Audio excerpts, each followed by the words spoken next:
Olá, o meu nome é José Maria Pimentel e este é o 45 Graus. Neste episódio eu conversei com Joana Rato, psicóloga, doutorada em Ciências da Saúde e atualmente a fazer investigação na Universidade Católica com o projeto Mente, Cérebro e Educação.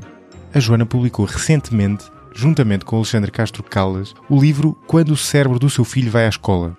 Neste livro os autores explicam o que a ciência sabe hoje sobre o modo como o nosso cérebro aprende e o que isso implica para a maneira como devemos ensinar nas escolas. É um livro com muita informação que nos ensina o que não sabemos, mas também enquadra alguns mitos e clarifica algumas simplificações nesta área. Ao longo da conversa fomos percorrendo e discutindo vários aspectos referidos no livro, desde os melhores métodos para memorizar, que não são nada óbvios, à importância do sono para a memória e até mesmo ao papel da escola em ensinar-nos a pensar criticamente, a discutir ideias e a saber apresentar claramente o nosso ponto de vista, tudo características fundamentais para criar uma sociedade mais aberta e mais dinâmica. Antes de passarmos à conversa, queria aproveitar para vos dar uma notícia importante para aqueles que, como eu, são fãs de podcasts. Vai realizar-se no próximo dia 9 de novembro, um sábado, o Pods, o primeiro festival de podcasts a acontecer em Portugal. O festival vai ocorrer em vários locais do Chiado, em Lisboa, e vai ter um cartaz muito interessante. É claro que este é um programa menos execuível para ouvintes de outras cidades, mas recomendo altamente para quem gostar de ouvir podcasts e se interessar pelo fenómeno. De qualquer forma, para já, e se puderem, passem pelo site pods.pt/recomendar e no meio 45 graus para os prémios do festival, se acharem que merece, claro. Já agora, no formulário, onde vos pedem as categorias, podem selecionar as categorias Entrevista, Sociedade e ainda Ciência e Tecnologia, ou outras ainda que achem mais adequadas. E onde vos é pedido que indiquem onde se pode encontrar o podcast, basta pôr qualquer link de um local da internet onde haja uma referência ao 45 graus. E claro, não deixem de nomear também outros podcasts que costumam ouvir e de que gostem. Nestas coisas, quanto mais participações houver e mais nomeações existirem, melhor. Mas para já, fiquem com Joana Rato e esta conversa sobre mente, cérebro e educação. Joana, bem-vinda ao podcast. Explica-nos lá então esta área da mente, cérebro e educação e o papel das neurociências e da psicologia associada à educação. Antes de mais, obrigada pelo convite. Esta área da mente, cérebro e educação, eu acho que é um bocadinho para tentar resolver aquilo que não se consegue fazer em termos de uma ligação direta entre as neurociências e a educação. É o passo intermédio. É porque se nós pensarmos bem daquilo que tem sido a investigação científica, é na psicologia cognitiva que nós vamos buscar grande parte de uma informação útil para a prática de sala de aula. Até então, temos aqui alguns estudos importantes na parte das neurociências, mas não podemos esquecer que aquilo que tem sido feito nas neurociências e as metodologias utilizadas acabam por ser de tal forma importantes em termos daquilo que é o controle que tem que ser feito, não é? Investigação em laboratório, etc., que não vai conseguir responder àquilo que é uma complexidade que está associada a um contexto escolar. Conseguimos perceber algumas coisas, por exemplo, ao nível da percepção, dos processos de memória, da atenção, mas depois temos que ver aqui uma série de variáveis que têm que ser estudadas sobre um ponto de vista mais da mente, não é? Da psicologia. E é aí que nós conseguimos retirar e explicar melhor alguns fenómenos. Por exemplo, a questão até da própria variabilidade individual das crianças ao nível do desenvolvimento. Sim. É, por exemplo, na psicologia cognitiva que nós temos estudos importantes. Estou-me a lembrar, por exemplo, da Susan Gather-Cole, que foi das principais a estudar os processos de memória, em que ela foi estudar durante 3 anos, começou a fazer a aplicação de uma bateria de memória de trabalho em crianças dos 6 a 7 anos e depois aplicou outra vez aos 8, 9 anos. Em que estamos a falar de 1.800 crianças, não é? Isto também é daquelas coisas que é sempre importante quando falamos em ciência, é porque nós podemos considerar vários estudos, mas é tão importante olharmos para a amostra desses estudos, porque é muito diferente nós vermos um estudo de 30 crianças, claro, e depois vermos um de 1.800 crianças, não é? E isto depois é muito importante porque já estamos numa altura em que já aparecem muitos artigos, muitas publicações, e quem está fora da área depois não consegue perceber se aquilo é um bom ou um mau estudo. Mas pronto, voltando a esse. O que foi interessante e o que ela viu é que as crianças que, por exemplo, aos 6 anos identificaram, estamos a falar em desenvolvimento típico, ok? Sem qualquer tipo de problema. Sim. Identificaram uma baixa memória de trabalho, aos 8, 9 anos isso não se verificou. Ou seja, o que eles discutem no artigo, que é muito interessante, é que há, de acordo com aquilo que é também o próprio desenvolvimento da criança, uma espécie de uma resolução natural, em que muitas vezes não é preciso fazer nada, é deixar a criança, não é, continuar o seu percurso, e isto vem chamar um bocadinho a atenção de há muitas vezes no ensino, está-se muito focado na avaliação e avalia-se mesmo, e passado duas semanas avalia-se outra vez e fica-se muito preocupado às vezes quando se encontra algum indicador, e o que se tem que fazer numa leitura é que muitas vezes as crianças precisam de maior tempo, não é, para chegar a um determinado patamar. Quer dizer, crescem a velocidades diferentes. Não é? É um bocadinho pensar nesta ideia de autoestrada, não é? Que alguns carregam-se rapidamente no acelerador e há outros que abrandam, mas isso não quer dizer que passado um tempo não cheguem todos mais ou menos na meta, não é? E aí eu acho que tem informações importantes neste tipo de estudos, não é? Que são mais ligados à psicologia cognitiva. Das neurociências começamos a ter alguns, mas eu acho que aqui é um passo muito grande e então é um bocadinho esta área, é um bocadinho também para tentar fazer aqui uma espécie de um diálogo de saberes que é importante que seja feito. Não quer dizer que cada um não continue o seu caminho, digamos assim, a nível de investigação, mas temos que procurar cada vez mais este trabalho de pensarmos e fazermos uma leitura mais multidisciplinar para percebermos então aqui alguns destes variáveis, não é? Desta variabilidade individual que pode ocorrer. Não, isso que tu falaste, até eu nem estava a falar desse ponto, mas é interessante porque eu apanhei alguns artigos sobre isso, que é, no fundo, não sei quão consensual é esta visão, mas há quem diga que as conclusões das neurociências são pouco aplicáveis diretamente à educação, por causa daquilo que tu aludias no início. Depois, as variáveis são tantas no ambiente de escola e, por outro lado, a mente e o cérebro não são exatamente a mesma coisa, não é? Portanto, tu andares a estudar sinapses não te dá necessariamente o resultado comportamental, não é? Comportamental e coisas que tu possas aplicar na escola, e, portanto, tu precisas que a psicologia faça um bocadinho o estudo da mente, obviamente informada pelas conclusões das neurociências, mas já muito mais próximo daquilo que efetivamente ocorre na sala de aula, não é? Que tu podes estar a fazer ressonâncias magnéticas ao cérebro e não estar necessariamente a dar nada que depois seja aplicável na sala de aula. Não quer dizer que seja inútil, mas dá-te informação pouco acionável, no fundo. Sim. E eu acho que é preciso lá ter muito cuidado nestas leituras que se fazem também dos estudos ligados às neurociências. Uma coisa é, por exemplo, fazer ressonâncias magnéticas, aí tudo bem, tens aí uma leitura da atividade cerebral. Outra coisa é, por exemplo, também estares a estudar animais, não é? Nessa área também assim o fazes. Exatamente, falavam disso também, exatamente. E estás a extrapolar conclusões que tiraste em relação a ratinhos, não é? E pronto, e aí é sempre importante olharmos para isso, mas pegar nessa informação e depois diretamente utilizá-la, uma metodologia na prática de sala de aula até porque a prática mostra, e isso terá que ver provavelmente com alguma preguiça da parte de quem está ligada ao ensino, mas também negavelmente com limitações a aplicar na prática este tipo de conclusões. O que se vê nas escolas muitas vezes é que, numa altura em que a ciência produz uma série de áreas, parece que muitas escolas não estão necessariamente a utilizar métodos baseados na ciência para o ensino, ou seja, há uma espécie de, não digo rejeição, mas mais, a ideia que me dá é que vivem mais da tradição do que propriamente de uma atualização de acordo com conclusões mais recentes. E isto terá que ver com algum conformismo, mas também com a dificuldade em... Eu acho que não é só conformismo, porque... Claro que sim, e se nós formos ver também aquilo que tem sido a vida dos professores, é difícil, não é? Eles também arranjarem tempo para poderem fazer. Eu não estou a falar dos professores especificamente, desculpa interromper, estou a falar da escola no geral, não é? Não decides necessariamente o que fazes na tua sala de aula, não é? Pronto, mas eu acho que depois também o que falha se calhar aqui é ir às boas fontes de informação. E o conseguir perceber aquilo que podem ser revistas científicas que possam de facto dar uma informação útil, porque se calhar se forem verem um artigo, se calhar a leitura que conseguem fazer é difícil. Até eu que estou mais a nível da investigação, muitas vezes tenho que ler ali um artigo 2 ou 3 vezes para a mesma própria linguagem técnica, não é? Conseguir entender.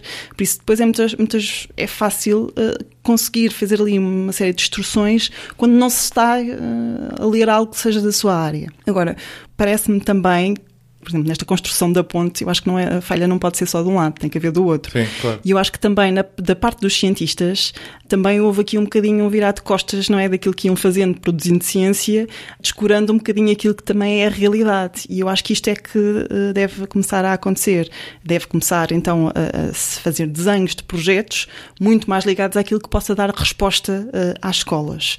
Para precisamente poder esta comunicação de ciência chegar com maior facilidade e começar a ver a aplicação dela, porque mesmo agora fala-se daqui algumas informações que podem ser úteis para a escola, mas eu não digo que vão já amanhã aplicar, porque eu acho que primeiro tem que se estudar. Sim. Por exemplo, a questão do sono, não é? Agora já se percebeu, e com estudos feitos com adolescentes, que devido a uma alteração que existe no ciclo circadiano, que eles naturalmente de manhã não conseguem estar aptos para aprender, digamos assim, de uma forma mais simples.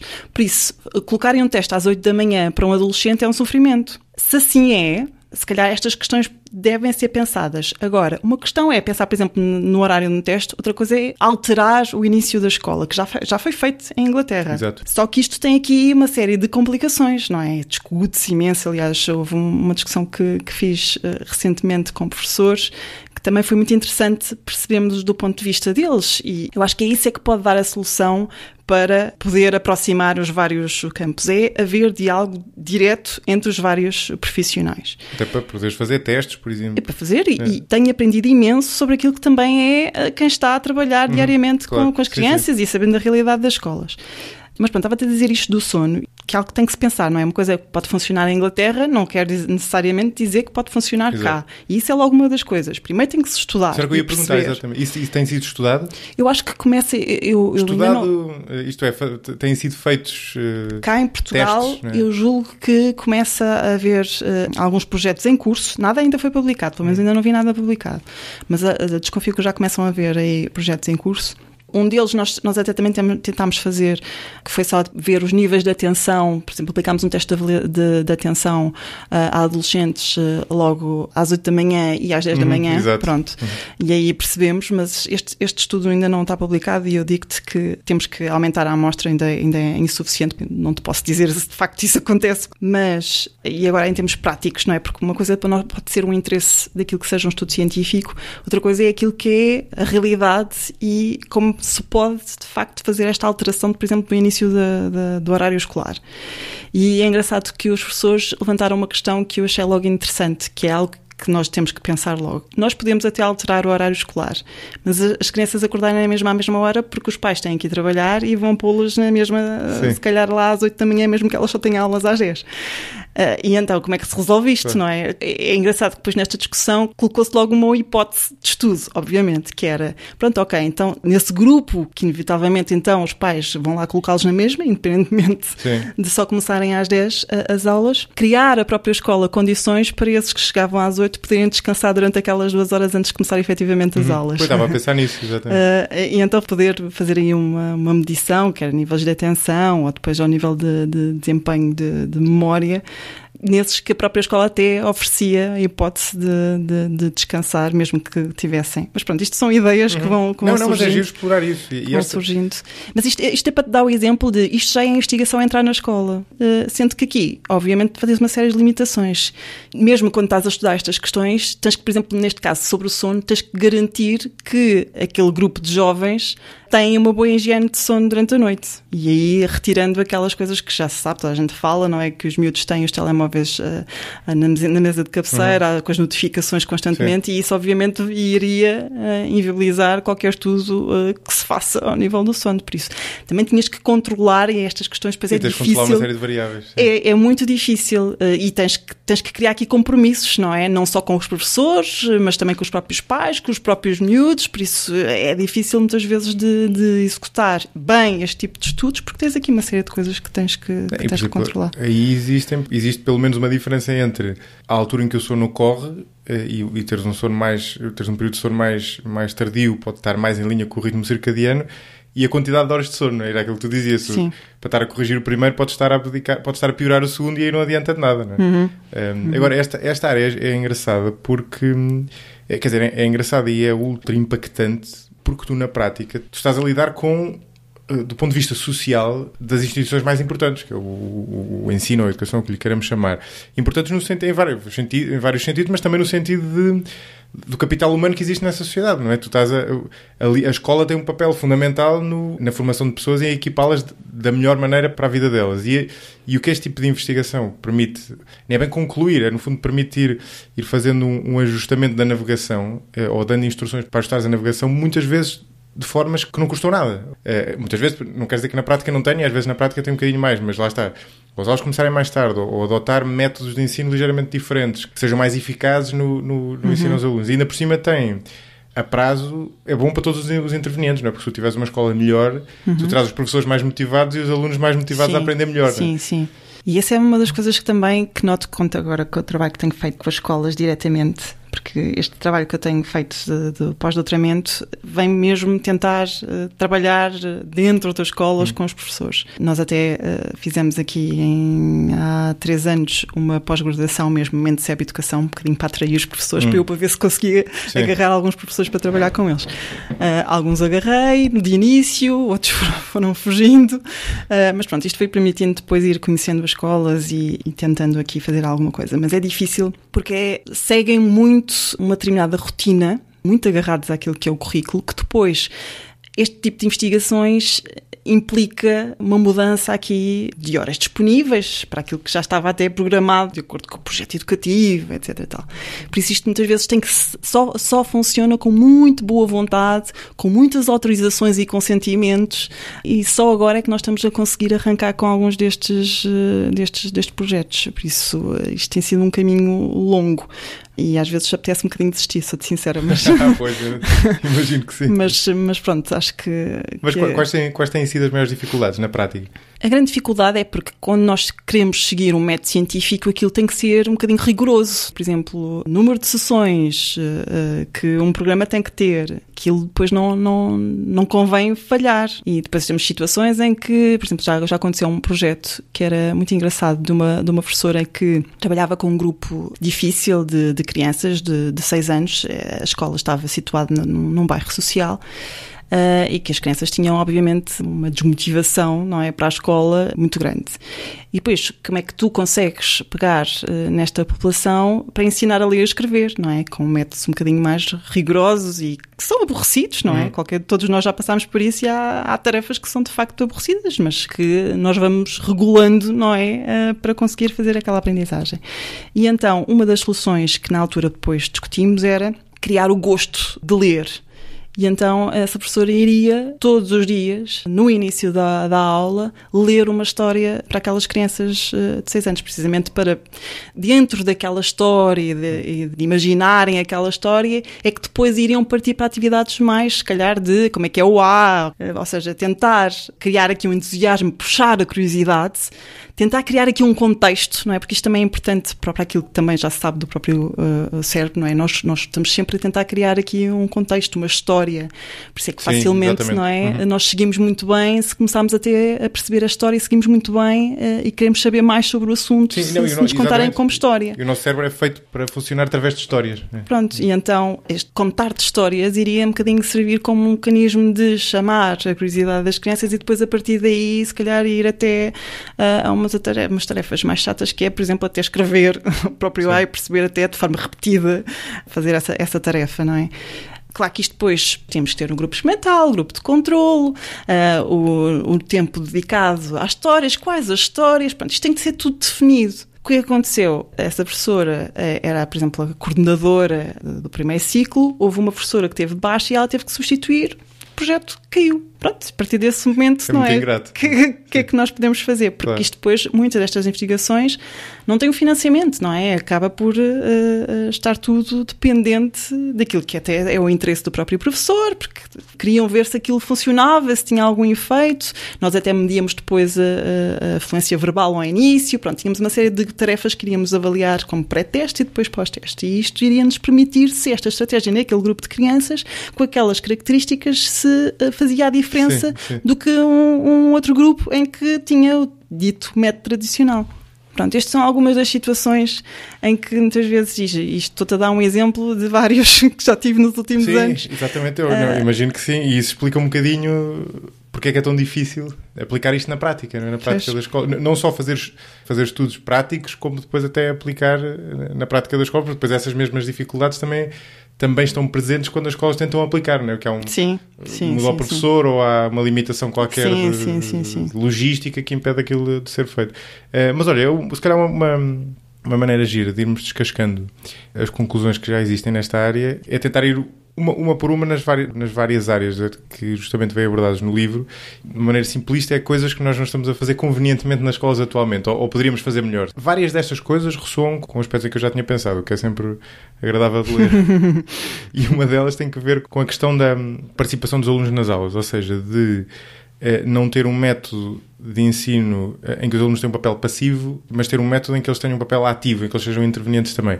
Isto é uma coisa mais ou menos bonita a se dizer, não é? Quer dizer, acho que fica bem, mas vai para lá disto. Ou seja, tu tens evidência que mostra que a tua memorização, por exemplo, funciona incomparavelmente melhor quando tens, por exemplo, que te explicar uma determinada matéria a outro aluno, por exemplo, fazer uma apresentação, face a, por exemplo, aquele velho método de estar a estudar e a sublinhar. Né? Tanto quanto sei, continua a ser um dos métodos mais difundidos de estudar, não é? A pessoa está ali a estudar, sublinhar, fazer resumos. Exato, fazer resumos, exatamente.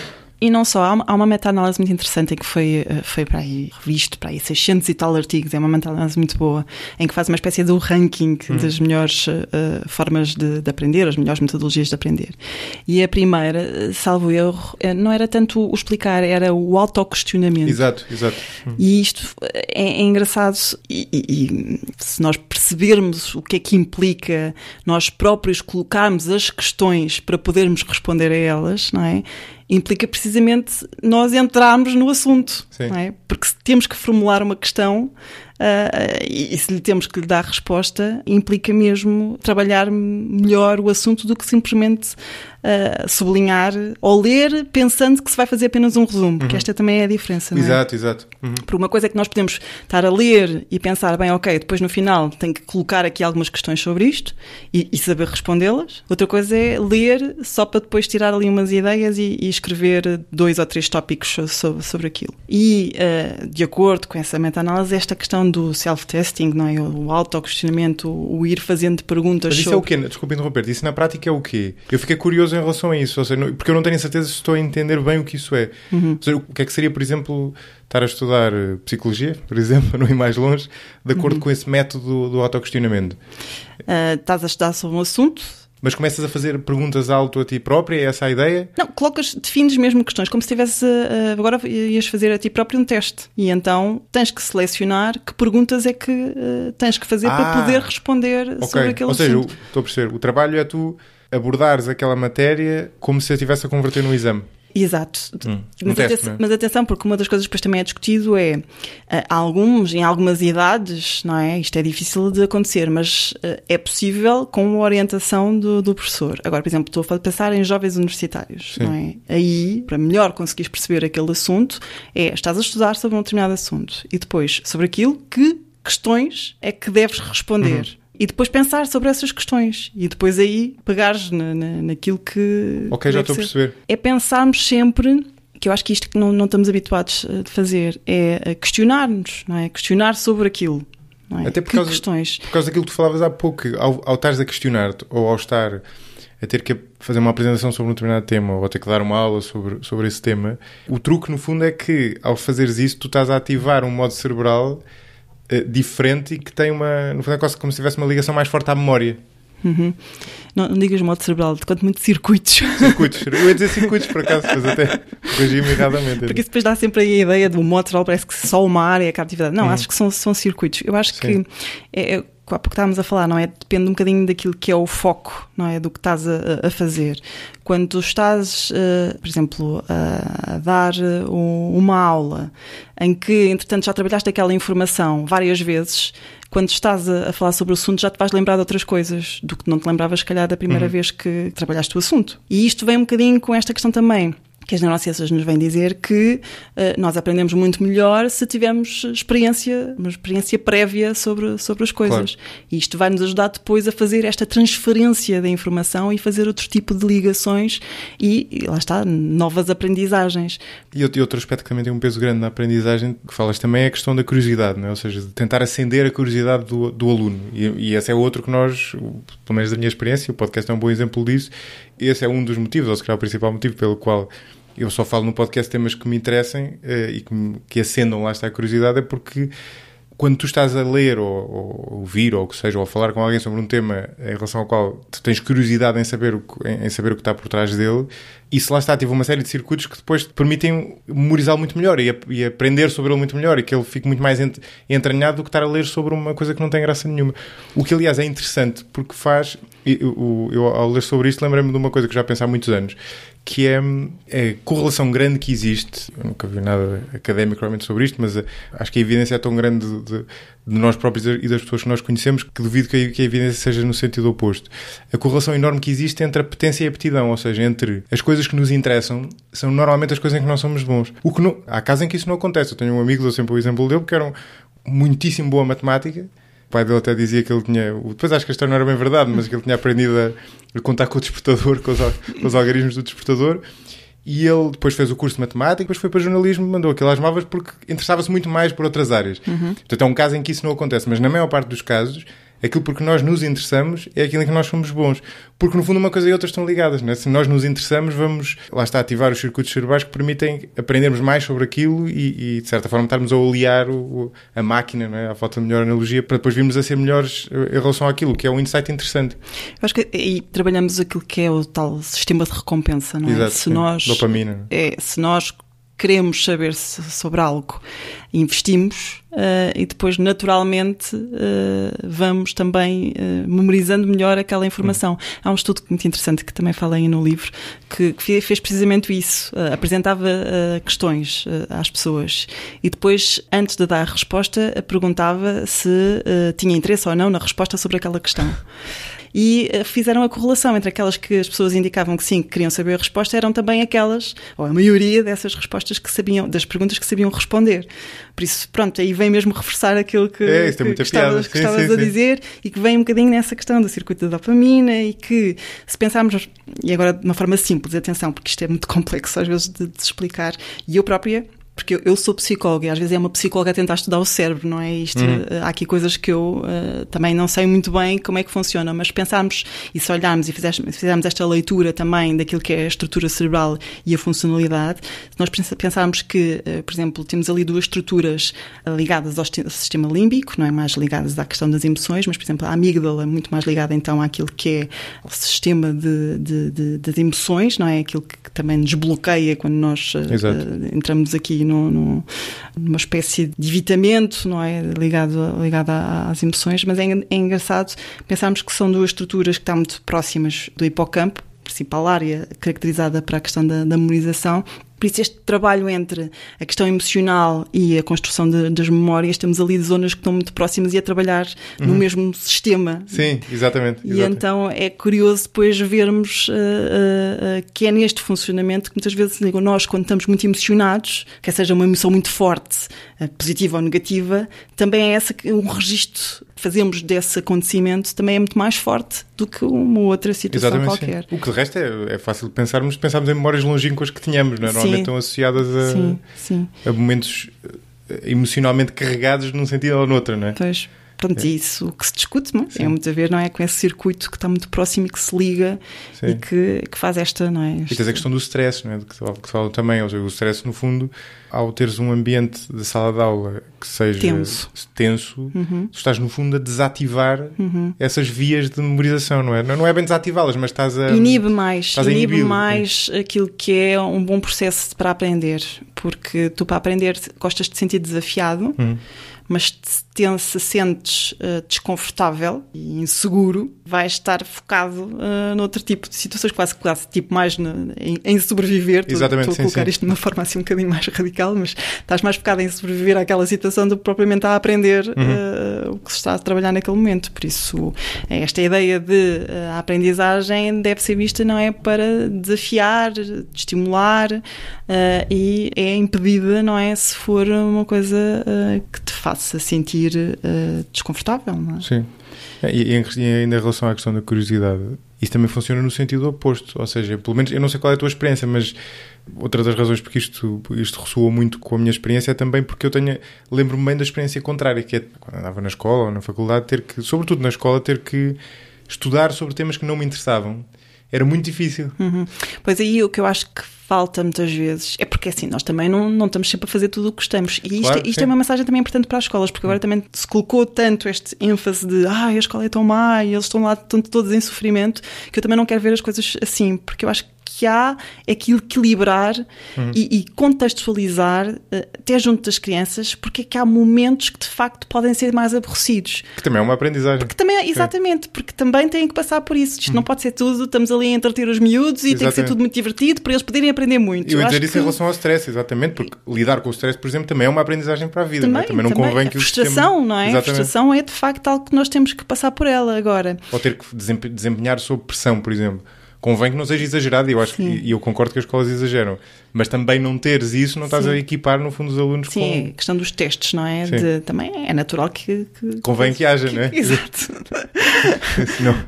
Agora, como trabalhar às vezes para eles e se calhar desmistificar aqui algumas coisas que eu acho que de facto torna-se muito pesado para algumas crianças, de acordo com a sua estrutura, de acordo com uma série de fatores, isso sim, mas depois também não vamos retirar tudo, não é? Só porque a escola tem que ser uma festa e muito divertida e temos que estar todos felizes e contentes. Acho que também temos que saber equilibrar. Também não pode ser realmente sempre uma grande seca, como eles dizem, em que não se consegue fazer este tipo de ligações com a realidade, que é um bocadinho aquilo, não é? Se calhar é aborrecido porque não se consegue fazer a ligação com porque é que aquilo me poderá ser útil de alguma forma. Se calhar há coisas que não se consegue verificar diretamente a utilidade, mas é bom também poder explicar às crianças, sobretudo as mais novas, que ainda estão a trabalhar muito esta questão da autorregulação, que é isto que nos vai conseguir ajudar a inibir as distrações e a poder direcionar o foco para aquilo que queremos fazer na tarefa em si. E isto é importante, eu acho que esta mensagem de há momentos que de facto se fazem tarefas e atividades que não são tão agradáveis, mas há outros que depois então se calhar é quase como uma negociação, não é? Sim. Que se tem que ir fazendo, em que as crianças também percebem muito facilmente e conseguem se autorregular melhor quando sabem de, ok, então agora estamos neste tempo, temos mesmo que fazer isto. Pronto, de facto não é muito agradável, mas tem que ser feito, sim, não é? Mas depois vamos fazer esta atividade que é muito mais interessante, em que nós vamos, sei lá, isto depois depende muito daquilo que está a ser trabalhado, não quero estar a tentar maximizar o jogo, de tentar tornar agradável aquilo que pode ser tornado agradável e entusiasmante, e depois aquilo que de facto são coisas que dificilmente vão entusiasmar os miúdos ou mais velhos, ou que idade seja naquele momento, aí sim são momentos de... Mas o que eu noto... Eu acho que muitas vezes falha só a pequena explicação de, olhem, isto vai acontecer assim, primeiro vamos fazer isto, de facto, isto não vai ser tão, mas preciso da vossa ajuda, um bocadinho assim, não é? Um bocadinho de quase que estabelecer aqui este compromisso de temos que fazer isto, mas depois vai haver uma recompensa, porque nós também trabalhamos todos para ter uma recompensa, claro, não é? Claro. E há escolas que fazem, já ouvi falar de alguns casos de escolas que conseguem fazer bem isso. No outro dia falava com um amigo que tinha os filhos numa escola que ele elogiava e que segue mais ou menos um método desse género, e ele dizia que a diferença era muito grande face ao que ele se lembrava da experiência dele, que ele lembrava-se de ser um período tenso em que era um sacrifício para a escola, e ele dizia que os miúdos adoravam aquilo, que é bom, não é? E Portugal é um caso um bocadinho preocupante nesse sentido, embora nós tenhamos até tido desempenhos melhores ultimamente naqueles rankings do PISA, mas os alunos portugueses aparecem como sendo muito estressados e muito... ansiosos. Muito ansiosos, exatamente, era essa a palavra. O que é preocupante, não é? Sim.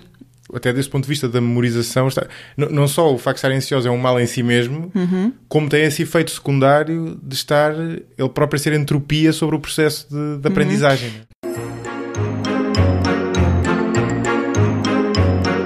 Olá! Gostam do podcast? Se quiserem contribuir para a continuidade deste projeto e juntarem-se assim à comunidade de mecenas do 45 graus, podem apoiá-lo através do Patreon desde 2€ por mês. Visitem o site em www.patreon.com, escreve-se patreon/45 graus, e vejam os benefícios associados a cada modalidade de contribuição.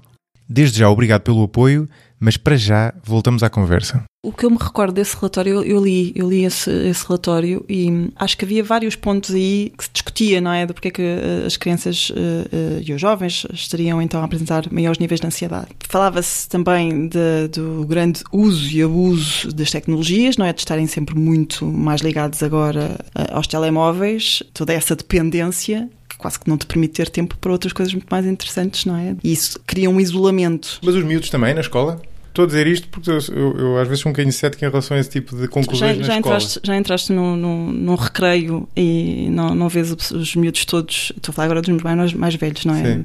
Os miúdos todos estão no recreio e estão todos, tipo, alguns em grupo, certo? Mas estão todos agarrados ao telemóvel. Mas de que idades? Olha, sei lá... Não só para perceber do que estás a falar. 15, por aí, está... Estão agarrados ao telemóvel? Sim. É sério? Sério. Mas eu acho isso estranho, não sei, não... Ou seja, o que eu quero dizer com isto é... O estímulo dado pela interação 1 para 1 é tão maior do que o estímulo dado por uma interação por telemóvel que isso não é uma coisa que me preocupa muito a prazo, mas se calhar estou a ser miúpe em relação a isso. O problema é pessoas que vivem de certa forma isoladas ou se podem isolar elas próprias, mas por definição o que existe no ensino para ir até ao final do secundário depois e até ao final da faculdade, embora isto seja um bocadinho diferente, é que por definição tu estás num ambiente de grupo durante aquele tempo todo, não é? Tu tens aulas todos os dias com as mesmas pessoas num grupo alargado e aliás isso é outra das coisas de que no livro falam também. Provavelmente não há outra altura na vida em que nós sejamos tão grupais do que naquela altura da puberdade até aos 18, 20 anos. Isso é muito importante. Sim. Estás nesse... Mas eu acho que há uma pulsão tão grande das pessoas por estar numa lógica de grupo que eu acho difícil que isso possa ser contrariado pelos estímulos de telemóveis. Mas o que acontece agora é que eles podem estar em grupo, mas não estão exatamente num convívio direto. Ou muitas vezes até podem estar a comentar coisas ou somos nós que estamos a ver as coisas com olhos pré-tecnológicos. Se calhar confesso-te que... Nós somos bem pré-tecnológicos, mas apesar de tudo não é a mesma coisa, não é? Tu agora podes-me dizer, estou na rede social, estou no convívio uns com os outros, mas eu digo mesmo numa conversa, não é? Em que não seja cortada por irem ver qualquer coisa ao telemóvel. Porque muitas vezes a questão mesmo de não saber lidar com alguns conflitos é porque não há este treino de conversação muitas vezes que tem que acontecer nestas alturas. Sim. E isso parece que se está a perder. Não te estou a dizer que se está a perder, mas dá-me a sensação que continuando assim vamos poder perder aqui algumas deste contacto social direto que eu acho que é necessário. Mas agora acho que me desviei, porque me lembrei disso. A culpa foi minha. De grande preocupação sempre com as classificações, não é? E muito da parte daquilo que é o foco do estudo é de ter a boa nota. Também alguns jovens estão sempre muito ansiosos com os testes, precisamente por isso, não é? De estarem sempre no alcance da nota para poder ter o percurso académico que desejam. Não, isso é uma coisa, eu acho particularmente interessante isso, porque é muito difícil de resolver essa equação, não é? Porque por um lado tu tens que ter um sistema de ensino objetivo, não é? E tens que ter notas. Depois, por outro lado, o facto de haver exames e haver exames com notas e essa dependência das notas cria uma série de coisas que podem ser contraproducentes. Quer dizer, desde logo, lá está o facto de diferentes pessoas terem diferentes evoluções de desenvolvimento. Mas há países muito piores do que nós nesse aspecto. Por exemplo, eu lembro sempre do caso da China, porque eu vivi lá e lembro de ver isso, quer dizer, não que eu tenha experienciado, mas vi o que acontecia. Eles têm um sistema ainda mais... têm um sistema de ensino ultra competitivo. E nós, apesar de tudo, acho que estamos num ponto diferente. Mas é verdade que esse é difícil quadrar esse círculo, não é? Ou seja, não deixar de ter notas, não deixar de ter exames, mas ter um foco que, entre outras coisas, esse é outro aspecto que falam também, entre outras coisas, ter em consideração que o que tu queres não é formar a pessoa que saiba o máximo possível daquela disciplina, é só o objetivo imediato. O teu objetivo último é formar alguém que tenha capacidades para lidar com problemas muito diferentes ao longo da vida, não é? No fundo é isso que tu queres fazer, não é? O resto é uma proxy para isso, não é? Sim. Quando estás a fazer um teste de matemática, mais do que ensinar matemática, tu queres dar ferramentas cognitivas para uma série de outros problemas, não é? Sim, que os ajude a pensar. Exatamente, ajudar a pensar, exatamente, sim, no fundo é isso. Porque uma das coisas também é muito interessante agora com estas mudanças que algumas escolas já fizeram, não é? Ligado ao programa da flexibilidade curricular, na tentativa de precisamente criar aqui condições para que os alunos pudessem então integrar projetos e até misturar as diferentes disciplinas e trabalhar de uma outra forma. Alguns até mesmo nesta questão da resolução de problemas, não é? No problem-based learning, que é uma coisa uma metodologia que até surgiu na saúde, não é? Na medicina, e que agora começa a ser também aplicada nas escolas. Eu acho muito interessante isso. Mas desculpa, podes só explicar um bocadinho melhor o dos problemas? Sim, porque... Criam-se situações de acordo com o conteúdo curricular que se está a trabalhar e são os próprios alunos que têm que explorar essa informação e apresentar soluções para resolver esse problema. Depois acaba por haver uma aproximação com a realidade, não é? Vais buscar conteúdos teóricos ou tens que ir procurar sobre esse assunto para Mas poderes responder a um caso concreto. Sim. E isso ajuda muito nesta aproximação com a realidade e motiva, obviamente, os alunos a trabalhar melhor essa informação. Tudo isto é muito interessante, mas depois tu continuas a ter testes ou exames ditos tradicionais, em que grande parte, ou seja, os itens estão muito mais ligados àquilo que é uma memorização, não é? E não tanto de raciocínio. Isso. Acaba por ser, isto era uma das coisas que os próprios alunos indicavam de, nós gostamos muito disto, gostamos de trabalhar sobre isto, mas depois os testes, houve situações até dos alunos dizerem que algumas dessas atividades depois não puderam ser feitas porque entretanto tinham que ir trabalhar para estudar-se para o teste, porque o teste é que tinha aquela estrutura e era aí que eles depois também tinham a nota e então era difícil depois de conseguir conciliar entre aquilo que podia ser a aprendizagem sobre um assunto e outra coisa era ter ali determinados conceitos, não é, memorizados para depois fazer uma resposta num texto escrito. Por isso é fatal, isso é fatal e acontece muito, que tu até podes ter, como no fundo era esse caso, uma atividade que seja motivadora durante as aulas regulares, mas se depois eles veem que no exame não é aquilo que vai interessar e o exame tem um teor completamente diferente, isso é fatal, não é? Porque eles vão concentrar-se naquilo que sai no exame, não é aquela velha coisa do professor, o que é que sai no exame? Exato. Né? Agora tu podes, e eu estava a pensar nisso quando estava a ouvir falar, para lá de ver ou não haver um enfoque nas notas e nos exames, tu podes manter um enfoque nos exames, mas mudar o teor dos exames e ser um exame muito menos de memorização tout court e ser um exame muito mais interpretativo, baseado em perguntas conceptuais e que, no fundo, estimulem, entre outras coisas, o pensamento crítico em relação àquilo, que é um dos grandes problemas, aliás, do nosso sistema de ensino. Até historicamente, né? O nosso sistema de ensino é muito, e isso vê-se ainda em escolas que seguem os sistemas mais tradicionais, é muito baseado num professor, não é, que fala é aquela história do lente, não é, a moda antiga, não é, que está a ler. Aliás, não é muito. Eu tinha um professor de história quando andava no secundário que dizia que as aulas tinham sido aquilo de todas as instituições humanas ou manifestações humanas, aquilo que tinha mudado menos ao longo da história. E ele tinha alguma razão, não é? Porque se tu fosses à Academia de Aristóteles não era muito diferente, ou se calhar era diferente para melhor, da aula tradicional de hoje em dia, que é um professor basicamente a ler a matéria. Hoje em dia já não é bem a ler a matéria, mas na prática é. E tu depois vais decorar aquilo criticamente, quando aquilo que se pretende, lá está, até para formar pessoas que tenham depois capacidades para lidar com situações diferentes, é estimular pensamento crítico em relação a uma determinada situação, mais do que memorizar. Deixa-me só acrescentar, porque eu também não acho que agora, que é um bocadinho também agora a moda que existe, que é vamos acabar por completo com as aulas expositivas. Eu acho que isso também não é por aí. Sim, mas uma coisa não eu acho que é importante haver estas aulas expositivas e os professores poderem ter este papel, mas mais importante ainda é haver espaço para depois questionar sobre. Exatamente. Porque o que acontecia assim havia trabalhar da informação, o professor então dissertava sobre o assunto e o que acontece muitas vezes ainda é que não há espaço, nem se permite até, ou era quase que uma ofensa, não é? Haver uma questão. E este trabalho é que eu acho que deve ser feito, não é? Porque mesmo esta questão das metodologias mais ativas que eu estava a dizer, eu acho que é importante, mas também é importante haver estes momentos com o professor a poder explicar. Aliás, o ideal é até nas próprias aulas haver um bocadinho estas Era nisso que eu estava a duas. pensar, exatamente. O professor está a expor, mas há uma intervenção grande dos alunos que vão fazendo perguntas para esclarecer. Sim, mas já sabes que até mesmo na nossa cultura isto de fazer uma pergunta é uma coisa assim. Eu ia falar disso, exatamente. E eu acho que isto é o que falha, não é? Não se dá muito este espaço e não se dá esta abertura para se colocar questões. Não é? Já tenho curiosidade, qual é a tua interpretação em relação a essa nossa idiosincrasia cultural? Porque essa é a minha experiência também, e até às vezes há situações caricatas, não é? Tu tens, não só por norma, nós não estamos habituados a fazer perguntas durante uma aula, por exemplo, como até mesmo fora de aulas, apresentações, palestras ou eventos desse género, muitas vezes chega a altura das perguntas e quase não há ninguém a perguntar, que é sempre um bocadinho caricato. Eu acho que cá nós temos muito esta tendência de respeitar muito, não é? E não colocar em causa o outro, para não se criar ali um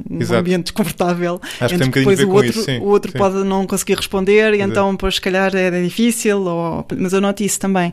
Cá em Portugal, nos congressos, por exemplo, numa apresentação de póster, estou ali meia hora e ninguém me vem fazer uma única pergunta, ali um bocado desanimada, e vou aos internacionais e estou meia hora a falar sem parar, porque não param de... Sim, é muito até bizarro, fazem fila, até fazem fila, as pessoas até esperam umas atrás das outras para me poderem fazer questões. É impressionante a diferença que existe. E depois, desde o início, não é? Desde que começamos a escola, parece que como não há essa abertura e não se desmistifica que o professor até pode não saber tudo, e que isso não lhe retira qualquer tipo de autoridade daquilo que seja o seu papel como professor, e isto, se for trabalhado logo desde o início, havendo todo o respeito, né, entre aquilo que é o papel de cada um, acho que é o essencial, e é isto que vai tornando, não é? Mesmo, por exemplo, olha, realmente não sei a resposta sobre isso, vamos todos procurar em conjunto. Isto parece-me o ideal para aquilo que seja, não é? Para aprender sobre uma determinada... Sim, é melhor para todos, não é? E aliás, eu acho que até tem alguma ligação àquilo que falávamos há bocadinho, que é se tu tiveres num ambiente em que o teu cérebro está, ou seja, ou a tua mente, se quiser, está concentrada em ouvir, porque a qualquer momento pode ter uma questão a colocar e vai colocá-lo. No fundo, como esta conversa que nós estamos a ter, não é? Nós estamos ambos atentos à conversa porque sabemos que a qualquer momento podemos interpelar o outro com uma pergunta ou interromper para fazer um comentário qualquer. Isso é completamente diferente face a estar numa situação em que tu estás passivamente simplesmente a ouvir. E desligas, não é? E desligas, como não é? Não tens a sequer, sentes que não tens a hipótese, mesmo que tenhas alguma curiosidade, não tens a hipótese de interromper ou de poderes então falar sobre o assunto e tentar percebê-lo, acabas por ir desligando e afastando daquilo que estás a ouvir. Sim. É uma coisa, pronto, humana. Isso dá-me alguma pena, porque acho que é um desperdício brutal de recursos, não é? Porque é uma situação que é melhor para todos, não é? O exemplo da conferência que tu davas, isso é melhor para quem faz as perguntas, porque está a esclarecer um ponto qualquer que não percebeu bem. E é muito melhor para ti, obviamente, não é? Porque estás a ter... Primeiro tens feedback, não é? Percebes o que é que vai na mente de quem está a ouvir. Depois vão-te levantar pontos que se calhar não tinhas pensado. Exato. Naqueles que tinhas pensado, dá-te mais motivação, não é? Porque apaga-te um bocadinho o ego, e não é? depois Portanto, é a sensação de, se me estão a fazer perguntas é porque têm interesse naquilo, não é? Se eu estou a apresentar uma coisa que quero apresentar aos outros, não é? Se me estão a manifestar interesse, é bom. E essa discussão vai ser sempre positiva. Eu fico muito desanimada quando logo ninguém me faz nenhuma questão, ninguém quer saber daquilo. Se calhar que eu acho que muitas vezes querem saber, não é? Mas é difícil perceber, não é? Muito difícil perceber se querem ou não. Não é? Pois, já me aconteceu, por exemplo, que é coisas estranhíssimas, que é, e é cá, não é lá fora, que é estar com o póster e passar alguém tirar a fotografia ao póster. E não dizer nada? Não dizer nada a seguir. E eu quase tipo, eu posso esclarecer alguma dúvida? Tipo, atrás eu estou aqui, não é? Eu estou aqui. E eu sou, não. Depois vejo em casa e eu, tá bem. Pois é, isso é muito bizarro, por acaso. Olha, outra coisa que eu queria falar é a questão de ser mais eficaz tu estudares de forma espaçada um determinado tema em comparação a, por exemplo, estudares no fim de semana antes do teste, né? Em termos de memória a longo prazo. O que também, essa é basicamente a experiência que eu tenho e suponho que seja a experiência intuitiva de qualquer pessoa. Ou seja, eu lembro-me de, sabe, quando era mais novo, quando tinha que estudar num período muito curto para um teste, aquilo funcionava relativamente bem naquele curto prazo, mas depois passada uma semana a pessoa já não se lembra de metade do que estudou, enquanto que se tu tiveres uma aprendizagem mais cadenciada sobre um determinado tema, aquilo fica muito mais entranhado na tua memória, não é? O que também eu acho que tem algumas implicações interessantes, entre outras coisas até em relação aos testes, não é? Sim, porque depois também acabas por ir pensando sobre o que estás a estudar, e depois tem algo que é importante também, que é o próprio sono, não é?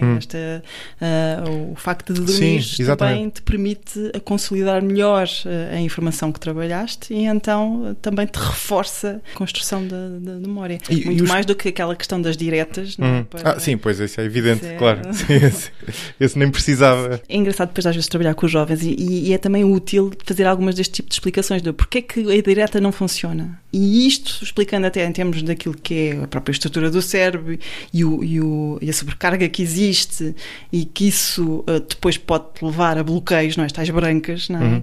Porque não estás a respeitar aquilo que depois também é o próprio curso natural de quando estás a dar a informação e a pensar sobre ela.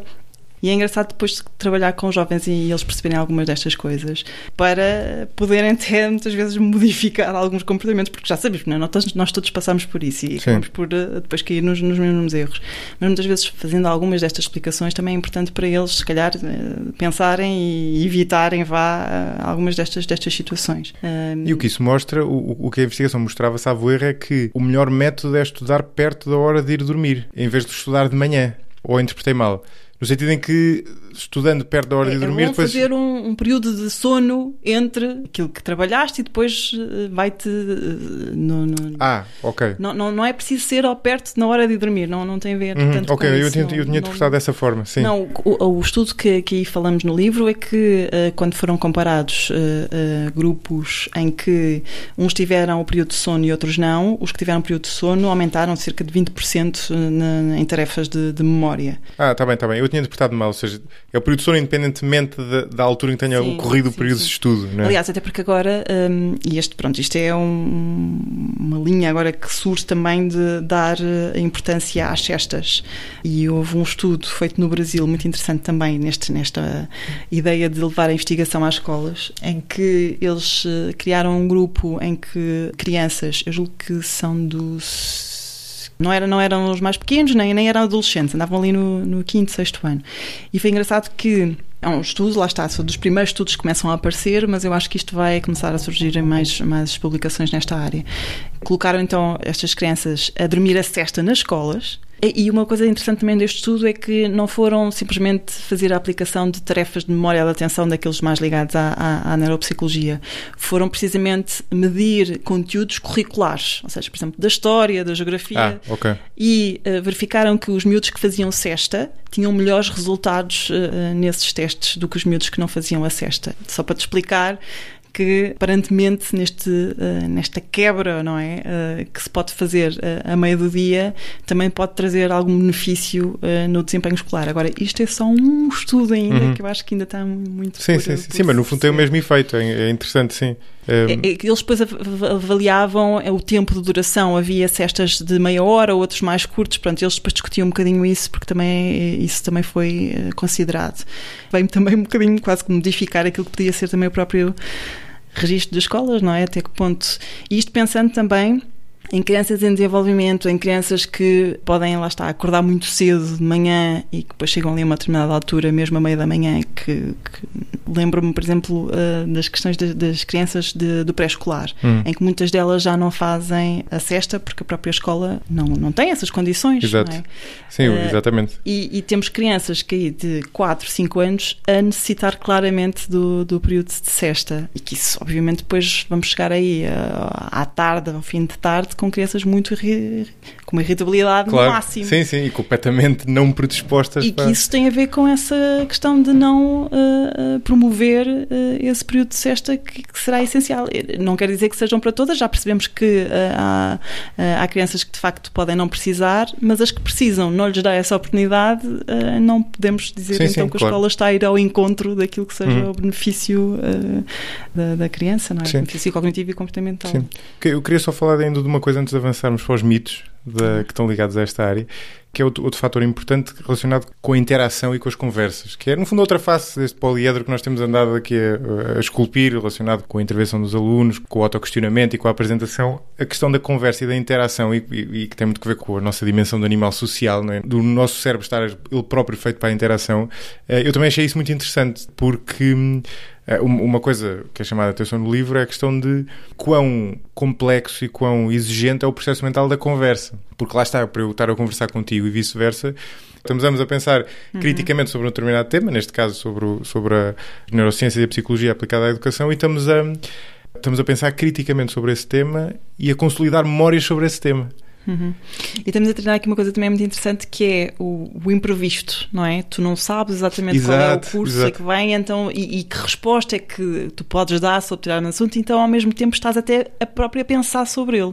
Enquanto quase que falas, também estás a pensar sobre isso. Sim, bem visto, exatamente. E isso é muito importante depois também neste treino e naquilo que pode ser a relação também com a construção das memórias, com a aprendizagem. Isto é uma boa competência para tu ires, não é, nesta conversa, de ires lidando com aquilo que vai sendo o curso da conversa, o imprevisto que pode ser a pergunta que se pode colocar, e muitas vezes até estás a pensar naquele momento em que estás a tentar... Esse é um ponto interessante, por acaso eu não tinha pensado nisso, porque é verdade, a conversa, ao contrário de ler um livro, por exemplo, obriga-te a estar pronta a responder ao que a pessoa vai dizer, que é completamente imprevisível. Lembraste isto do livro, e eu acho que é engraçado quando nós, por exemplo, lemos um livro e depois vamos àqueles grupos de discussão em que vamos falar sobre o livro, e de repente apercebes-te de coisas, não é, que não tinhas apercebido quando leste o livro sozinho, e isso retiras daí mais informação nessa partilha, que foi as diferentes visões e leituras, não é, que se fez sobre o mesmo livro. E isso acaba por ser a grande riqueza quase te retira da parte daquilo que é a conversação sobre determinado assunto. Exatamente, fizeste bem falar disso, porque isso leva-nos ainda a outro ponto que eu acho muito importante e que está ele próprio também relacionado com isto, até de um ponto de vista mais lato enquanto sociedade, que é o nosso cérebro é extraordinário, mas é muito limitado.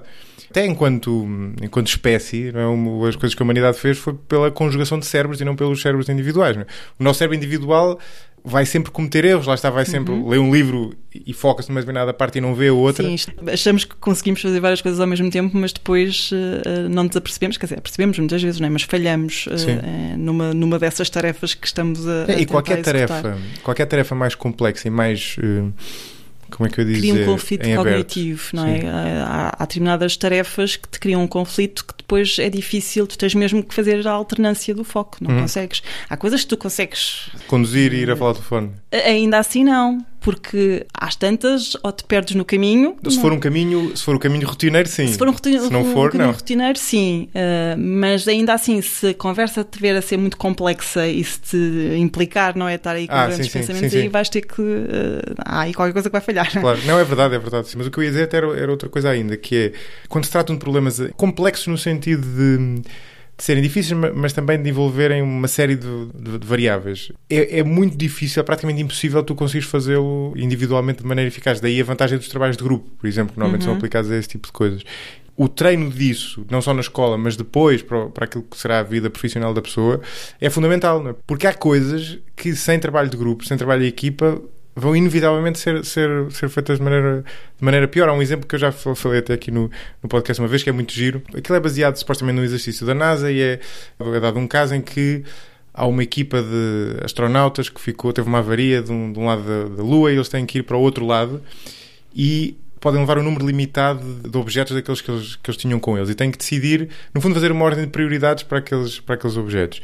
E depois é feita essa pergunta a toda a gente na aula ou na sala e pede a toda a gente que ordene e põe do objeto mais importante até o objeto mais inútil.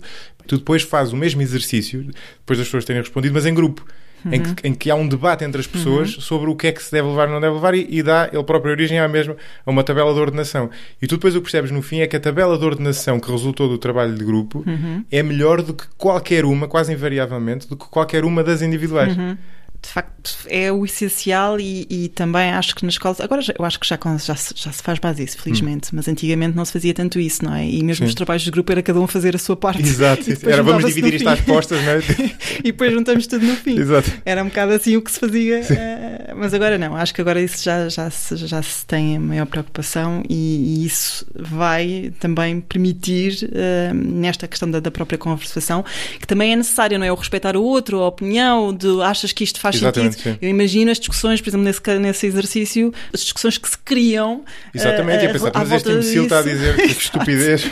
E isso também se treina essa competência social, não é? Até que ponto tens que argumentar para fazer com que aquilo que era a tua percepção seja, aceite, não é? Não, exatamente. Aliás, eu lembro-me que eu participei nisso e lembro-me da sala de 8 a pensar que estupidez. É óbvio que é outra coisa. E às vezes era, mas faz parte do processo. Olha, falando dos mitos, que é outra área interessante, e aqui voltando de certa forma ao início da nossa conversa e ao que é aplicado nas escolas, persiste ainda uma série de mitos que têm que ver com determinadas teorias que foram sendo difundidas e que as escolas seguem e não têm validação científica. Um deles que eu achei interessante, porque não sabia que não tinha validação científica, embora tivesse algumas suspeitas, é a questão das inteligências múltiplas, que é uma teoria de um tipo chamado, ou pelo menos eu conhecia do Gardner, não é? Do Howard Gardner. Um dos autores com o maior número de livros publicados no mundo. É incrível, de facto é muito difundido porque fartou-se de... Mas aquilo, sabes, eu vou-te explicar porque é que eu já tenho algumas suspeitas em relação àquilo. Faz sentido explicar o que é que isto quer dizer. No fundo, o modelo dele era que não existe uma única inteligência medida pelo QI, que na verdade hoje em dia não é o QI, é o chamado fator G, não é? De inteligência geral, que implica que, obviamente, haja uma série de tarefas diferentes que exigem coisas diferentes do nosso cérebro, mas elas tenham uma correlação entre si e, portanto, pessoas mais inteligentes tenderão a ser melhores, não são necessariamente, mas tenderão a ser melhores a fazer várias dessas tarefas e pessoas menos inteligentes a fazer menos. E o que ele dizia é que existem inteligências muito diferentes entre si, portanto pode ser boa a fazer uma coisa qualquer e menos boa a fazer outra coisa. Mas o modelo dele era, embora ele até faça algum sentido e seja um modelo que dá vontade de acreditar, porque no fundo implica que todos nós sejamos bons em algumas coisas e menos bons noutras.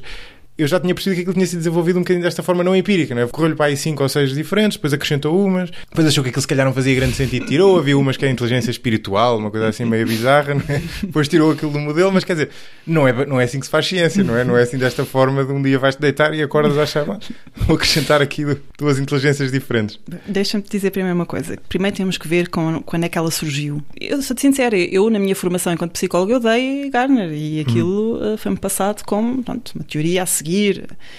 Agora, a teoria é isso mesmo, uma teoria. E a mensagem que estava, ou aquilo que nós podemos retirar de mensagem, até é positiva. Exatamente. Eu acho que até é uma boa mensagem, um bocadinho mais no sentido de nós podemos ter várias capacidades, não é? Ou pelo menos e todos nós temos potencial fixos, de maneira diferente. Não é? Exato, não estamos fixos numa determinada inteligência, embora aqui agora a inteligência qualquer dia também vai desaparecer este termo, porque eu acho que é muito difícil de encaixar e acho que é um termo muito clássico que tendencialmente acho que vai desaparecer, como depois também desapareceu o próprio QI.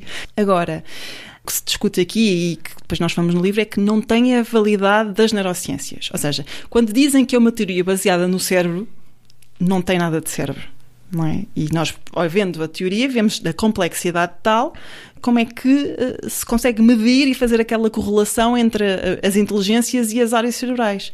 E quem estuda o cérebro percebe que naquelas ligações que se faz, por exemplo, de um pescador e das áreas, então, daquilo que são as suas competências ligadas às áreas cerebrais, há erros. Pronto, por isso, não se faz uma crítica à teoria, vale o que vale, enquanto teoria, faz sim crítica, e é que vários autores vieram depois, um bocadinho revoltados alguns, publicar, não é? No sentido em que não há um reconhecimento da comunidade científica porque não é baseada no cérebro e até então não se conseguiu estudá-la empiricamente para poder perceber daquilo que é essas divisões e aquilo que é a sua relação com a estrutura e a funcionalidade do cérebro. Ou seja, estudando o cérebro tu não encontras nada que possa fazer essas divisões. Exatamente, não é? Tu não encontras olhando para o cérebro do pintor aqui no sentido artístico, tem um cérebro diferente do contabilista ou do corredor de carros, e portanto isso implica, embora eles tenham provavelmente cérebros de facto diferentes, mas não se consegue fazer essa separação entre tipos de inteligência diferentes, não é? Sim, e pior ainda é depois olhar para essa teoria e depois criar uma metodologia de ensino associada em que... Ainda por cima em cérebros que não estão ainda completamente desenvolvidos. Sim, e quase que há uma limitação entre aquilo que depois pode ser, não é, o trabalho que é feito com crianças, em que, por exemplo, se considera que então tem uma inteligência artística e só se dá a informação ou só se trabalha dessa forma, não é? Isto parece-me um bocadinho... Redutor, limitativo, parece que só estás a canalizar para um sentido, quando supostamente nessa altura é que deves, não é, ver todas as hipóteses e trabalhar a informação de várias maneiras. E isso puxa também para aquilo que depois é o tal estilos de aprendizagem preferenciais, porque às vezes confunde-se um bocadinho isto, mas acaba por estar um bocadinho ligado, mas confunde-se um bocadinho também este modelo. É interessante nós depois olharmos para os mitos, porque todos eles têm alguma origem científica. Às vezes parte de um determinado estudo que depois foi distorcido e generalizado, mas é engraçado ver. E neste caso dos estilos de aprendizagem preferenciais, até há um estudo que não é amplamente criticado, ou seja, até há um estudo interessante, em que foram aplicar um questionário a jovens universitários e que foi a partir daí que perceberam que, de facto, os jovens utilizavam diferentes formas para a informação, para conseguirem aprender a informação. E uns que utilizavam mais a questão visual, outros... Os estilos de aprendizagem vêm um bocadinho por isto, fazem uma divisão entre as vias de entrada, em que ou é mais visual, ou é mais auditivo, ou é mais sinestésico. E foi através de um questionário, quase de tipo de autopercepção, não é? Não era com base em testes, era... O tal que não é tão criticável, e por isso é que se considera que isto dos estilos de aprendizagem até pode ocorrer, neste caso com jovens universitários, por isso há uma grande discussão sobre isto. Eu vou-te dizer que aqui há uns meses atrás achava que isto dos estilos de aprendizagem era completamente descabido, mas agora andei um bocadinho a ler mais sobre isto e encontrei que, de facto, há alguns autores a dizer, bem, este estudo... Até, pronto, ok, nós podemos considerar que nos jovens universitários, de acordo com a resposta àquele questionário, identificou-se que pode haver as diferentes formas, mas criando uma metodologia e depois aplicando-a, dizendo que isso, seguindo então esse estilo de aprendizagem preferencial, é que vai potenciar a aprendizagem, é que é um disparate. Por isso, isto é mais uma vez a distorção que se coloca. Sim. Sendo que, neste estudo específico, estamos a falar de jovens universitários e este tipo de modelos ou de metodologias já estão a ser aplicadas com crianças pequenas. Na Inglaterra há escolas, agora não sei se aqui há uns anos, eu sei porque falei com professores e acontecia. Aliás, os professores ingleses eram bombardeados nos seus e-mails com este tipo de programas. Eles primeiro definiam então os estilos de aprendizagem, ou seja, faziam o diagnóstico, não é? E depois criam uma espécie de crachás em que tu tinhas ou um olho ou o desenho de uma mão, precisamente a identificar qual era o teu estilo preferencial. Era o tipo, e depois trabalhavas a informação de acordo com esse estilo preferencial. Quais é que existem? É visual, auditivo, tátil, é? É o sinestésico, sim. São os três? São os... Sim, pois imagino não existe o olfativo propriamente.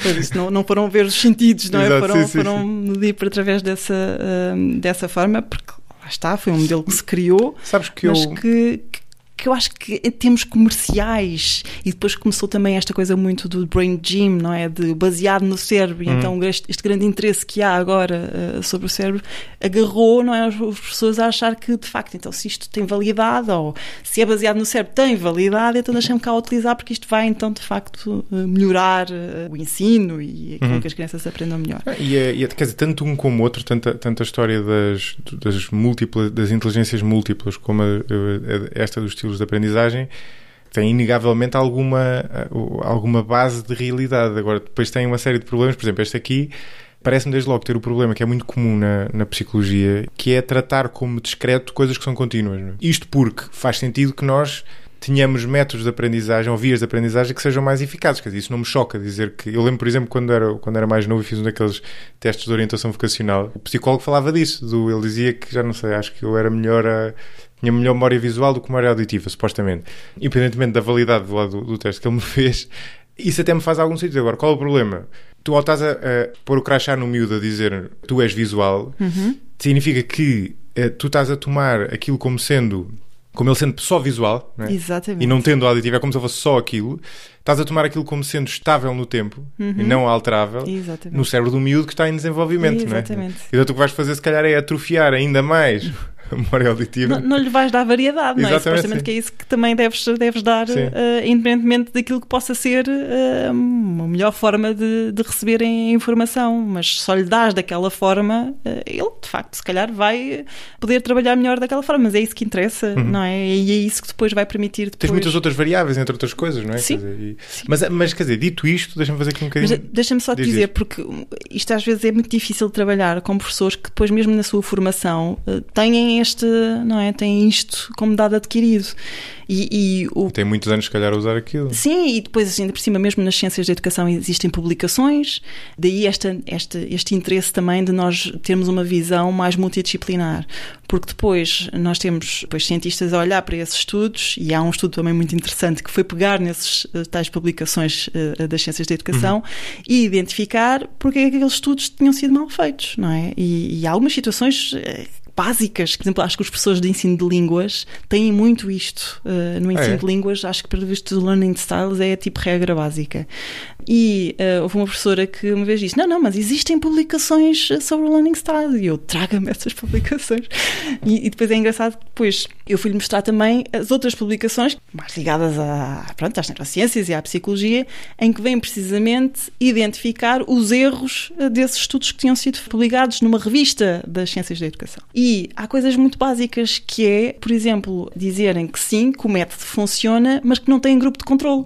Avaliam no início, avaliam no fim, sim, senhor, as crianças evoluíram. Mas isso evoluem todas. Claro. Não é? À partida, qualquer coisa que tu faças, chegas ao final e terás um resultado.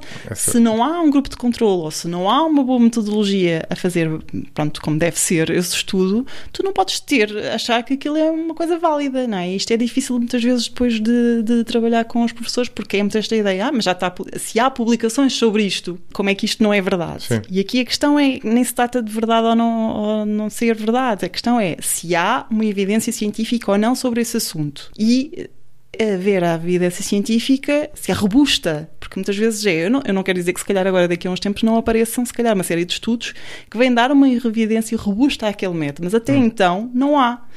Não sendo, temos que levar sempre temos que tomar como inquietação sobre o resultado que aquilo pode ter. E até haverá casos em que até pode ter algum reconhecimento, não é? Mas ter um reconhecimento condicional, como acontece muitas vezes, que aquilo foi testado num determinado ambiente, mas não é para ser de repente extrapolado ou aplicado de uma forma simplista, ou agora de repente o miúdo é o que ouve, ou é aquele que aprende a ouvir e o outro é o que aprende a ler. Agora, dito isto, deixa-me só fazer um bocadinho de advogado do diabo, que não é bem de advogado do diabo, é tentar tirar aquilo que apesar de tudo eu acho que existe interessante aqui, porque sendo certo que estes métodos são simplistas, ou aparentam ser simplistas, nós sabemos que as pessoas são diferentes umas das outras e têm, talvez não saibamos ainda como são diferentes os cérebros, não é? Mas sabemos de experiência própria que nós temos interesses diferentes, temos maneiras diferentes de aprender, quer dizer, qualquer um de nós se lembra disso na escola, o que significa que estes métodos podem não ser ainda bons métodos, mas existe algum potencial em adaptar o ensino às diferenças individuais dos alunos. Sem dúvida. O principal erro, muitas vezes, destas questões, destes métodos, é utilizá-los como pacote igual para todos. Não é? E eu acho que aqui... Mas eles estão a tentar diferenciar, não é? Eles estão a tentar dizer... Mas diferenciar criando grupos. Sim, Estás a diferenciar, mas criando na mesma... mas é melhor, ou seja, há um lado benéfico disto, não é? Também acho que é preciso perceber que isto surgiu como resposta a uma altura em que toda a gente era tratada como chapa 4, não é? Sim, claro que sim. Portanto, é melhor isto do que nada, não é? Ou por outra. Pode não ser melhor, eu acho que aqui a grande mensagem é não considerar sempre isto como a única resposta. Eu acho que conseguires diferenciar e corresponder àquilo que pode ser a diferença daquela criança, daquele aluno, isso vai ser sempre positivo. Mas depois criar esta crença de é com esta metodologia que eu vou conseguir ter melhores resultados, isto é que eu acho que que às vezes são um bocadinho os esforços que são canalizados para uma determinada metodologia que se considera que aquilo é que vai dar resposta, quando se calhar esses esforços podiam ser mais de ajuste, quase que ajuste direto, não é? Daquilo que é aquela criança que se tem à frente, ou aquela diversidade, não é? Daquele grupo de turma, porque depois aí é sempre muito mais difícil. Onde eu estou a tentar chegar, no fundo, é na prática, não é? Quem está na prática tem que ter algumas normas orientadoras, não é? E do ponto de vista da investigação nesta área, que normas é que se conseguem dar para orientar um professor, por exemplo, que está a dar aulas a uma turma e tem que estar alerta para as diferenças que existem entre os alunos e que implicam estilos de ensino diferentes ou implicam tarefas diferentes. Ritmos de desenvolvimento diferentes, não é? Pondo-me do lado dos professores, eu percebo que isto seja... Isto é um pacote, mas é uma resposta fácil, não é? Uma resposta apelativa, não é? Enquanto que a pessoa chega lá e dizer, sabe que os alunos são todos diferentes e tal, e depois sai e o professor fica ali entregue, você no fundo ter ferramentas para agir, não é? Eu acho que isto também... Isso é que eu acho que também é importante. Primeiro, é sempre difícil isto de se dar receitas com... Sim. Não se consegue. Os próprios professores têm essa noção, porque, por exemplo, têm diferentes turmas e muitas vezes daquilo que é a sua postura numa turma pode ser completamente diferente na outra, não é? Porque realmente tem uma vida diferente, cada sala de aula tem uma vida diferente. E eu sei que é muito ingrato para os professores muitas vezes conseguirem corresponder da melhor forma àquilo que é a diferença dos alunos, a diferença de cada um. É difícil, tendo em conta as condições muitas vezes que têm, o tempo que têm, e é doloroso. Quando trabalho com alguns professores vejo a ginástica que muitas vezes têm que fazer para tentar então corresponder àquilo que é as grandes dificuldades de uns e as grandes potencialidades de outros, porque depois é isso também, não é? Porque tu tens que dar resposta àqueles que são muito bons, mas que tens que continuar a acompanhá-los, mas depois também tens que dar resposta àqueles que não conseguem acompanhar e para não ficarem para trás, não é? É muito, muito difícil. Completamente do lado dos professores. O que eu tento fazer com os professores é um bocadinho aquilo que há pouco estávamos a dizer que também é necessário, não é? Um pensamento crítico sobre aquilo que se está a utilizar. Pois isto depois é diferente, não é? Um professor de matemática tem preocupações diferentes que um professor de português. Por exemplo, eu estou a trabalhar com uma professora de matemática que a grande dificuldade e os bloqueios, não é, que os alunos estão a ter, ela trabalha ali com o 7º ano, tem a ver um bocadinho com a questão da ansiedade da matemática. Foram jovens que falharam ali uma série de bases e que começaram a criar pensamentos relativamente àquilo que é a sua capacidade na matemática e que muitas vezes criam grandes bloqueios devido à ansiedade que têm para aquele raciocínio de como fazer a resolução daqueles problemas. E por isso tem sido engraçado agora percebermos e caracterizarmos um bocadinho o que é que tem sido isto isto da ansiedade da matemática, porque é um dos tópicos agora que se estuda muito quando se fala em dificuldades de matemática, que a ansiedade é que poderá também estar exatamente, aqui sim, no fundo, a autossabotar-se de certa forma, sim, não é? sim, Exatamente. Olha, se quiseres recomendar o livro e terminamos. Sim, olha, pensei no que falar ligado à temática do cérebro, mas destinado até para crianças. Há um livro que eu gosto muito, é certo, sou um bocadinho suspeita porque participei na revisão científica do mesmo, mas não sou a autora, atenção, mas é um livro que eu acho que está tão bonito, não só, é recomendado para crianças a partir dos 10 anos, mas eu acho que aquilo é para nós também adultos, porque está fantástico da forma como também nós temos trabalha. Mais de 10 anos, portanto. Exato, pronto. Foi pensado para crianças, mas eu acho que os próprios adultos também gostam do livro, que é o Cá Dentro, da Planeta Tangerina, que escrito pela Isabel Minhoz Martins, Maria Manuel Pedrosa e ilustrado pela Madalena Matoso, que está um livro muito bem conseguido. Eles tinham-o lá fora e agora já fizeram o Cá Dentro, dedicado então ao cérebro. Sim. E trabalha também a questão dos mitos, que é sempre interessante nós começarmos aí a desmistificar logo, desde o início com as crianças, algumas dessas ideias distorcidas. Eu acho que é muito agradável de ler e lá está, também esta ligação de começar a trazer aspectos mais ligados à ciência e das neurociências às crianças. Parece uma ótima sugestão e aliás eu estou aqui a ver no site, ele diz para leitores de todas as idades. 10 anos, estás a ver? Portanto... Pronto, vês. Eu sabia. Afinal, a descrição está correta aqui no site. Olha, Joana, foi uma ótima conversa sobre este tema. Obrigado por teres vindo. Obrigada eu.